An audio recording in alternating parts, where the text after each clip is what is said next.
This is what we want? This is the most romantic movie of all time? I don't even know if these two should end up together. It seems kind of unhealthy. Yeah, I feel like she should have went with the first guy who took her on a proper date to the Ferris wheel. So today, Mikaela, we're going to be ranking our favorite movie kisses. Favorite smooches? Favorite smooches in the cinema of all time. So we're gonna do something a little bit different this episode. We're gonna make our own list. And then we want you guys to go over, vote your favorites to the top, and of course, if we miss any of our favorites, you can then add it. What's your number 5 movie kiss of all time? So my number 5 best movie kiss of all time is Twilight. I feel like it's one of those like finally kisses because it's one of those movies that just kind of edge you along the way. They don't touch, they don't do anything for so long because Edward is afraid he's gonna hurt Bella. I can't ever lose control with you. He can't control himself sort of thing. But it's one of those ones where like, you know, as a teen, I was like, whew, Edward Cullen, hello. She's a strong scent and he's like a blood drink or whatever. It's like if I was like, God, I really want to eat that steak, but instead I'm gonna marry it. That is a very sexually charged movie. That movie that kiss, is so horny. You're like my own personal brand of heroin. At the time, it was like you just see a bunch of tween girls going in with their mom. And both parties were just as excited. Okay, so my number 5 kiss is the one at the end of the movie Never Been Kissed. She's a reporter who goes undercover as a high school student, similar to like a la 21 Jump Street. But she's just going to report on what it's like being in high school. Are you sure you're 17? I'm 17. She falls in love with her teacher, who hasn't. Plus, her teacher's played by Michael Vartan. Have you seen Alias? He's a dreamboat. I'm sure he was like, God, I'm attracted to her, but it's wrong. No, and he suppresses it. And then he reads in the paper what she wrote, and she's like, by the way, I have a crush on you. Will you go kiss me in this very public place in front of the entire school that thinks of me still as a student and you as a teacher? They are really comfortable with stretching out this awkward tension moment where she's just standing on the pitcher's mound waiting for Michael Vartan to come, and you think he's not gonna come. They then play that music and he just walks out and they kiss, and this will be a theme in my list. They do the thing where they kind of spin around him as they're kissing. It's delightful. So that's my number 5. My number 4, I'm gonna have to go ahead with Titanic, and they kiss at the front of the ship and stuff. I think it's very sweet. He's the king of the world. I'm the king of the world! I think it's just one of those, like, it's a classic. It's not cheesy, it's because it's a great movie all around. Yeah. It is a love story, but it's like there's a lot going on in this one movie. It's a love story / disaster film. But yeah, I think it's a beautiful shot, and I think you're like, oh, this is a lovely movie. And it's like, wait another hour. Would this be in your top 5 if it weren't for Canada's favorite daughter, Celine Dion, singing her song? I don't think so. That is the mood setter. What instrument is the Titanic theme? I feel like it's the recorder. Yeah, it's like the recorder, like a flute. Why do they make us all learn the recorder? Because the recorder slaps.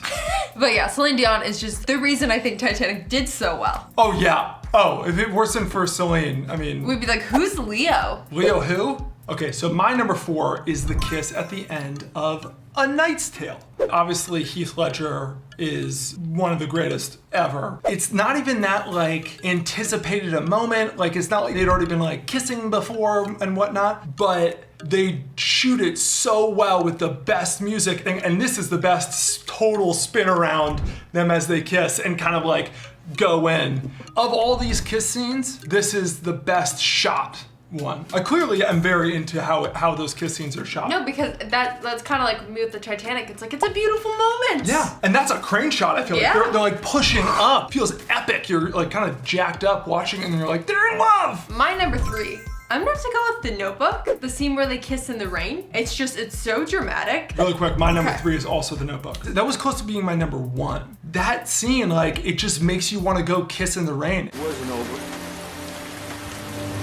It still isn't over. You got Ryan Gosling, and he's got like the kind of like scraggly, I've been building a house beard, and Rachel McAdams just like at, you know, her peak. She's dressed in, you know, the period pieces attire, and they've had a passionate bout. That wasn't a very healthy relationship. No, it was absolutely awful. Yeah, I was shocked the first time I saw that No, I movie. remember watching it and being like, This is what they're talking about? This is what we want? This is the most romantic movie of all time? I don't even know if these two should end up together. It seems kind of unhealthy. Yeah, I feel like she should have went with the first guy who took her on a proper date to the Ferris wheel. But yeah, no, that scene is just so good. He picks her up, they kiss in the rain. It's beautiful. If I were to kiss in the rain, do you know what's happening? What? Eyelash down the face. But the passion, you wouldn't care. We wouldn't care. If I just ran up and picked you up while it was raining and I was wearing a white shirt, so your nips are totally out. see my nips, which you could, I think, in the movie. I wouldn't be shocked if he was wearing like pasties, because they're like, his nips are too prevalent. My number 2, I'm gonna go with Spider-Man. You have to. I don't even really have an attachment to that movie at all. It's just, you know it now as Spider-Man kissing. Yeah. If like you come from above me, I'm like laying on the couch, you kind of kiss me like that, we're Spider-Man kissing now. That scene is so iconic that it just has coined this kind of kiss. I would love to see the statistics of how many people have gotten hurt trying to mimic that scene. I bet a surprising amount. Isn't it funny just thinking about like that kiss was between Tobey Maguire and Kirsten Dunst? Yeah, so weird. Man, superhero movies have changed. Yeah. Like, Tobey Maguire? That guy? But yeah, it's a very iconic kiss, and so it's like, you gotta give it credit. So my number 2 was the kiss in Cruel Intentions, because it was 2 chicks. I just remember being a kid and being like, that was the hottest thing of all time, and you kind of don't see it coming, especially as like a 13-year-old boy. I did not see that coming. But boy, does it rock your world. It rocks your f***ing world. But like, they could do that? There's also something kind of like dangerous about that movie, because you know that like the sister is also f***ed up. You're like, what is happening here? But you know what? That's just the life of wealthy private school kids. Everybody knows it. Cruel Intentions. So my number 1, I actually went kind of a different direction with this. Lady and the Tramp. I know it's animated, but it's like, again, that's another type of like iconic kiss. Like the Spider-Man kissing, it's like, if you have 2 things, you're like, let's Lady and the Tramp kiss right now. I'd say even more than the Titanic one, the most emulated kiss. Yes, no, by far. Yeah, like if we had spaghetti. We'd be like, ooh, how cute. It's a very cute scene. It's so like, aw, noodles, who thought of that? The animator who thought of that, and then they did it, was like, My work here is dumb, boys. They should be running Disney. Yeah, that's just a cute movie. It's between dogs, and it's so sweet. God, there's part of me that thinks that might be the most iconic kiss of all time. Right? Yeah. What's your number 1? So my number 1, it's the kiss in Crazy Stupid Love, where Emma Stone finally kisses Ryan Gosling. This kiss comes after Emma Stone assumed that her boyfriend, played by Josh Groban, that's right, you raised me up, Josh Groban, who's the funniest character, the biggest dork ever, basically is like, he isn't proposing to her. She gets very upset, leaves in a huff, so passionate, goes to the bar where she had been basically turning Ryan Gosling down the entire time, just goes up to him while he's in the middle of talking and hitting on another girl, and just kind of tackle kisses him. And I don't know why, but like, that is just such a great movie kiss. I think it's an adrenaline scene is what it is. It's like, she just gets up, goes, and she's like, I'm going for it. It's one of those kisses too where it's like, it's such a good kiss, you know that for the rest of the movie, they're in love. So anyway, guys, those were our favorite kisses. Did we miss any of your favorites? Let us know in the comments, or better yet, this is a brand new list. Get over there, add them to the list so other people can then vote, and then hopefully your favorites can get to the top. And as always, let us know in the comments which one of us you guys think had the best list, or who's on top. Bye guys.